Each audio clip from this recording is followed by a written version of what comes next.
Aujourd'hui, on prépare deux versions gourmandes de brioche salée avec une seule pâte, moelleuse, dorée et parfaite pour un brunch, un apéro ou même un dîner. La brioche salée au thon, tendre, fondante et pleine de saveurs, et la version saucisse, moelleuse, relevée et juste irrésistible. Deux farces différentes, c'est à vous de choisir votre préféré. Pour commencer, on a besoin de 1 tasse de lait tiède, 1 tasse et demie d'eau tiède, 1 tasse d'huile, 1 cuillère à soupe de sucre, 1 cuillère à soupe de levure boulangère, un sachet de levure chimique, 1 cuillère à café de sel et on mélange. Et pour finir, ajoutez 4 tasses de farine tamisée. Mélangez jusqu'à obtenir une pâte homogène et lisse. Résultat, une pâte souple et non collante. On couvre la pâte et on laisse lever environ 1 heure jusqu'à qu'elle double de volume. Pour la sauce, j'ai ici 2 tomates que j'ai coupées en deux, je garde leur peau, un oignon, on ajoute un peu de gingembre, un peu de poivre et un peu de sel et 4 cuillères à soupe d'eau. Ajoutez aussi de la coriandre et on laisse mijoter sur un feu doux. Une fois bien cuite, on la mixe. À cette phase, soit vous ajoutez du thon avec du piment ou bien des saucissons déjà cuits. La pâte a bien levé.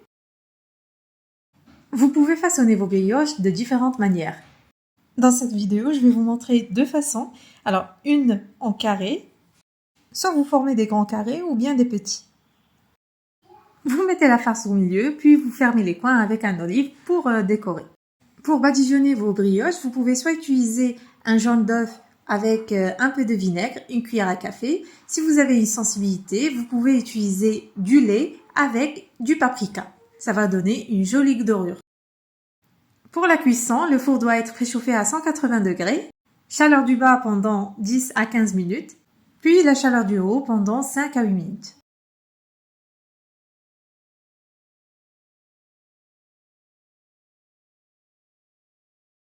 Pour la deuxième forme, étalez la pâte au rouleau jusqu'à obtenir une forme ronde, puis vous la coupez sur 4.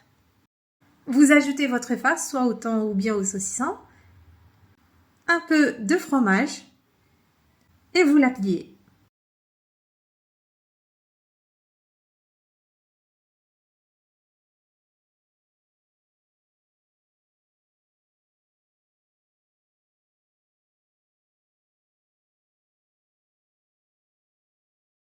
Dites-nous en commentaire quelle farce vous préférez, abonnez-vous pour ne rien manquer de nos recettes et découvrez plus d'astuces sur notre site www.recettop.com.